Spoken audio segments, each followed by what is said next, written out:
नमस्कार, मैं हूं अंकुर और आप देख रहे हैं सत्यहिंदी.com। आइए एक नजर डालते हैं अब तक की सुर्खियों पर। शिवसेना पार्टी के नाम और धनुष और बाण के चिन्ह को फ्रीज करने के चुनाव आयोग के फैसले को चुनौती देने वाली उद्धव ठाकरे की याचिका को दिल्ली हाईकोर्ट ने खारिज कर दिया है। इसके साथ ही कोर्ट ने चुनाव आयोग से कहा है कि शिवसेना के दोनों गुटों के बीच चल रहे विवाद पर जितनी जल्दी हो सके फैसला ले। बता दें, चुनाव आयोग ने शिवसेना के नाम और चिन्ह पर 8 अक्टूबर को जारी आदेश में प्रतिबंध लगा दिया है और कहा कि कोई भी अंतिम आदेश तक इसका इस्तेमाल नहीं कर सकता है। वहीं उद्धव ठाकरे गुट ने इस आदेश को हाईकोर्ट में चुनौती दी और कहा कि आयोग का यह आदेश अवैध है। ठाकरे गुट ने कल ही कोर्ट में सुनवाई के दौरान कहा था कि 30 साल तक उन्होंने पार्टी चलाई, पर आज पिता बाला साहेब के नाम से ही किनारा करना पड़ रहा है। ठाकरे के वकील ने कहा था कि आखिर पार्टी को उद्धव ठाकरे के पिता बाला साहेब ठाकरे ने खड़ा किया था, वो ही इसके असली हकदार हैं।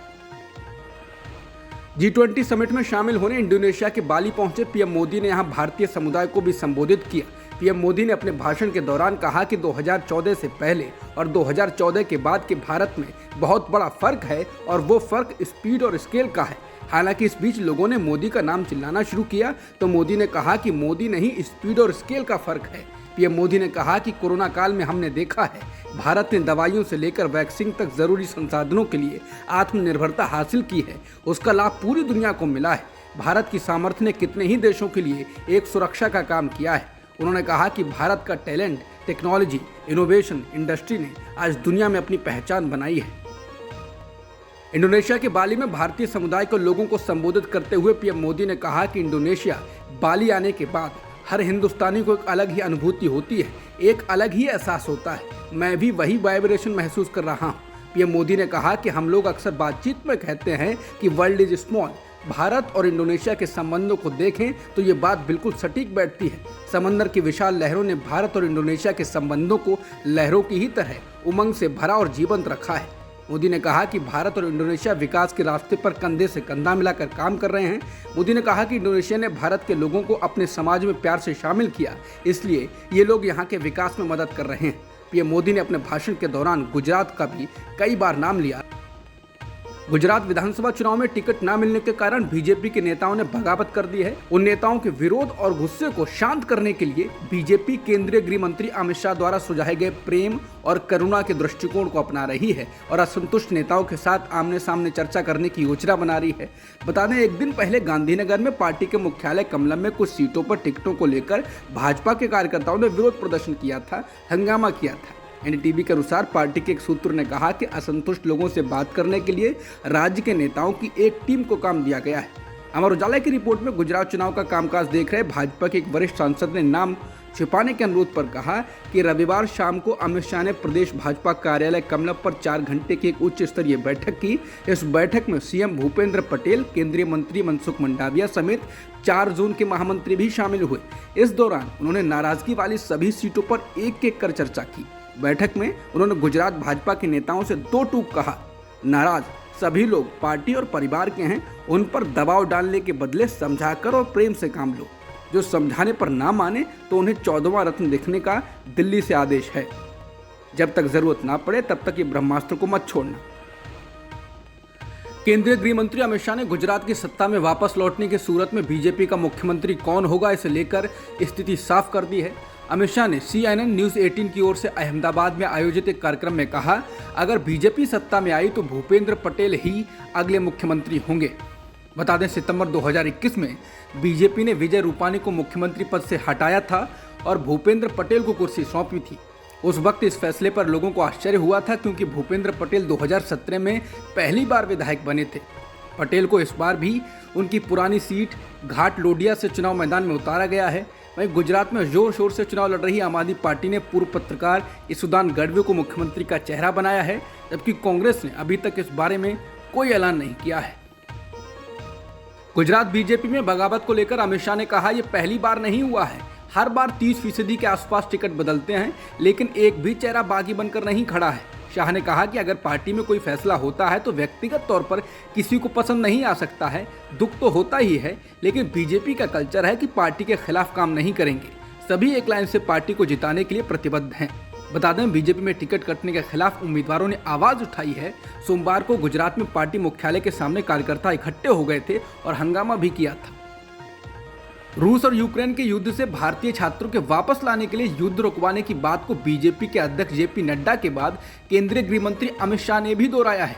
हालांकि भारत का विदेश मंत्रालय इस दावे को पहले ही खारिज कर चुका है। अमित शाह ने एक टीवी चैनल पर बातचीत के दौरान कहा कि हमने कभी ऐसा नहीं देखा कि भारत के 35,000 बच्चे यूक्रेन में फंसे हुए हों और भारत के प्रधानमंत्री यूक्रेन और रूस के राष्ट्राध्यक्षों से बात करें और कहें कि भैया हमारे बच्चों को वापस लाना है, गोलीबारी बंद कर दो, तो 72 घंटे के लिए सीज फायर हो जाता है। ये भारत के नेतृत्व का प्रभाव है। बता दें, इस दावे का भारत के विदेश मंत्रालय ने मार्च में ही खंडन किया था। विदेश मंत्रालय के प्रवक्ता अरिंदम बागची ने प्रेस कॉन्फ्रेंस में इस दावे को नकारते हुए कहा था कि ऐसा नहीं है कि हमारे कहने पर युद्ध रुका हो। ये तो वही बात हो जाएगी क्या हमारे फिर से कहने पर बमबारी शुरू हुई। उन्होंने आगे कहा कि इन रिपोर्ट पर मैं कोई टिप्पणी नहीं कर सकता। 30 अक्टूबर को मोरबी ब्रिज हादसे का गुजरात हाईकोर्ट ने स्वतः संज्ञान लिया था। आज इस मामले पर सुनवाई करते हुए हाईकोर्ट ने ओरेवा समूह के अजंता मैन्युफैक्चरिंग को पुल के नवीनीकरण का ठेका देने के तरीके पर सवाल उठाए। कोर्ट ने कहा कि राज्य ने ऐसे कदम उठाए जो उससे अपेक्षित थे, लेकिन मोरबी सिविक बॉडी और नवीनीकरण के लिए एक निजी ठेकेदार के बीच हुए समझौते पर हस्ताक्षर केवल 1.5 पृष्ठ का है। कोई टेंडर नहीं निकाला गया था। इसी टेंडर को निकाले बिना कॉन्ट्रैक्ट क्यों दिया गया? चीफ जस्टिस रविंद्र कुमार और जस्टिस आशुतोष जे शास्त्री की बेंच ने कहा, यह आश्चर्य की बात है कि बिना किसी टेंडर के अजंता कंपनी को राज्य की उदारता दी गई थी। कोर्ट ने यह भी नोट किया कि 2017 में सस्पेंशन ब्रिज के संबंध में कलेक्टर राजकोट और अजंता के बीच समझौता खत्म हो जाने के बाद भी 2 साल तक पुल के रखरखाव का काम अजंता ने जारी रखा था। मोरबी हादसे पर सुनवाई के दौरान गुजरात हाईकोर्ट ने राज्य सरकार के सामने कई प्रश्नों को उठाया। कोर्ट ने पूछा कि समझौते के तहत यह पता नहीं चल रहा है कि प्रमाणित करने की जिम्मेदारी किसके पास है कि पुल उपयोग के लिए उपयुक्त हो गया है। दूसरा सवाल है कि जब एमओयू 2017 में समाप्त हो गया तो टेंडर जारी करने के लिए क्या कदम उठाए गए। कोर्ट ने तीसरा सवाल पूछा, किस आधार पर जून 2017 के बाद अजंता द्वारा पुल को संचालित करने की अनुमति दी जा रही थी, तब भी जब एमओयू खत्म हो चुका था और इसको फिर से नहीं किया गया था। क्या गुजरात नगर पालिका अधिनियम की धारा 65 का अनुपालन किया गया? कोर्ट ने पूछा कि इसने गुजरात नगर पालिका अधिनियम की धारा 263 के तहत अपनी शक्तियों का उपयोग क्यों नहीं किया, क्योंकि प्रथम दृष्टया नगर पालिका ने चूक की है, जिसके कारण एक दुर्भाग्यपूर्ण घटना हुई, जिसके परिणाम स्वरूप 135 निर्दोष लोगों की मौत हुई। कर्नाटक में क्लासरूम को भगवा रंग से रंगने के खिलाफ कांग्रेस ने सीएम अंकल अभियान शुरू किया है। मालूम हो कि कर्नाटक सरकार ने प्रदेश के 7,500 से अधिक क्लासरूम को विवेक अभियान के तहत भगवा रंग से रंगने का आदेश दिया है। इस अभियान के तहत कक्षाओं को भगवा रंगने पर सवाल उठ रहे हैं। हालांकि बीजेपी ने कांग्रेस के अभियान की निंदा की है। उसका कहना है कि वो सीएम के खिलाफ लगातार अभियान चला रही है। कांग्रेस ने सीएम अंकल हैशटैग के साथ अभियान की शुरुआत करते हुए सीएम बसवराज बोम्मई से कक्षाओं को पेंट करने के बजाय पहले बच्चों के शौचालय बनाने का आग्रह किया। इस अभियान के जरिए कांग्रेस ने स्कूली बच्चों की ओर से बोम्मई से सवाल खड़े किए हैं। कांग्रेस ने कहा कि पूरे राज्य में स्कूलों में बुनियादी ढांचे की कमी है, बच्चे शौचालय के बिना परेशान रहते हैं। सीएम अंकल, स्कूल भवनों को भगवा रंग में रंगने से पहले शौचालय बनाएं, हमें स्वच्छ पेयजल और सुविधाएं दें। कांग्रेस ने यह भी कहा है कि राज्य सरकार स्वामी विवेकानंद के नाम पर योजना लागू कर रही है। स्वामी विवेकानंद वैज्ञानिक सोच वाले थे, लेकिन मुख्यमंत्री छात्रों में वैज्ञानिक स्वभाव पैदा करने वाले कार्यक्रमों को लागू नहीं कर रहे हैं। कांग्रेस ने कहा, अच्छी शिक्षा नहीं मिल रही है, मिड डे मील गायब है, आप क्या कार्रवाई करने जा रहे हैं? कुपोषित बच्चों को अंडे देने की योजना को ठीक से लागू नहीं किया जा रहा है। अंडे वितरित करने के लिए कार्रवाई करें, अंडे खरीदने में भी भ्रष्टाचार को जगह ना दें। बता दें, कर्नाटक में अगले 3 से 4 महीने में विधानसभा चुनाव की घोषणा हो सकती है। इस अभियान को कांग्रेस की चुनाव तैयारी के मद्देनजर भी देखा जा रहा है। इससे पहले अगस्त में पे सीएम जैसा आक्रामक कार्यक्रम कांग्रेस चला चुकी है। वो अभियान भी काफी लोकप्रिय रहा था। कर्नाटक कांग्रेस लीग से हटकर अभियान चलाने के लिए अब चर्चित होती जा रही है।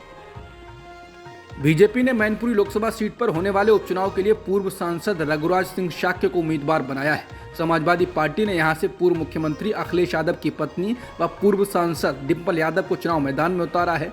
मैनपुरी लोकसभा सीट समाजवादी पार्टी के संस्थापक और उत्तर प्रदेश के पूर्व मुख्यमंत्री मुलायम सिंह यादव के निधन से खाली हुई है।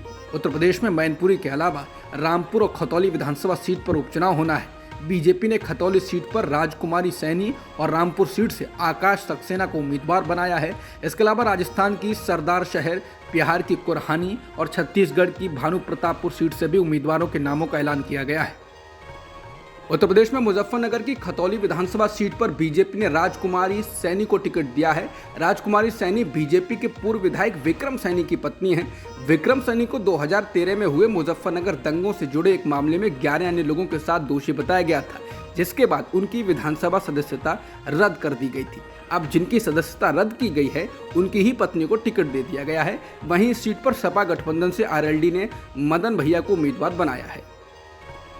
दिल्ली में हुए श्रद्धा हत्याकांड का अभियुक्त आफताब अमीन पूनावाला एक अन्य महिला के संपर्क में भी था। द इंडियन एक्सप्रेस के मुताबिक पुलिस ने बताया कि ये महिला पेशे से साइकोलॉजिस्ट है और आफताब का उससे एक डेटिंग ऐप बम्बल के जरिए संपर्क हुआ था। इसी ऐप के जरिए साल 2019 में वो श्रद्धा के संपर्क में भी आया था।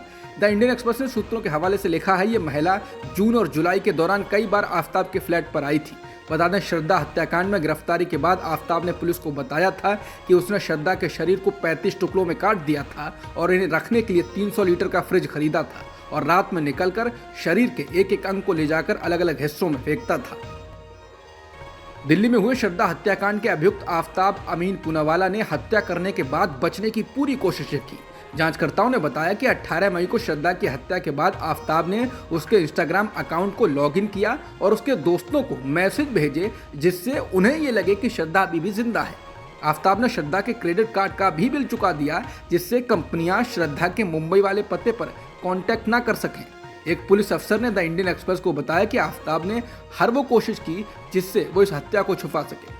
आफताब ने पुलिस को बताया कि श्रद्धा उस पर शादी करने के दबाव बना रही थी और इसे लेकर उन दोनों के बीच लगातार लड़ाई झगड़े हो रहे थे। मुंबई इंडियंस के खिलाड़ी किरण पोलार्ड ने आईपीएल को अलविदा कह दिया है। पोलार्ड ने सोशल मीडिया के जरिए यह जानकारी दी। मुंबई इंडियंस के आक्रामक खिलाड़ी पोलार्ड ने कहा कि मैं कुछ साल और खेलना चाहता था, इसलिए मेरे लिए ये बहुत आसान फैसला नहीं रहा है, लेकिन मुंबई इंडियंस से बातचीत के बाद अब मैंने अपने आईपीएल करियर को विराम देने का फैसला किया। उन्होंने कहा कि वो समझते हैं कि मुंबई इंडियंस को बदलाव की ज़रूरत है और अगर मैं एमआई के साथ नहीं खेलूंगा तो मैं खुद को किसी और टीम के साथ खेलता नहीं देख सकता। अब तक की खबरों में इतना ही। बाकी खबरों के लिए बने रहिए सत्यहिंदी.com के साथ।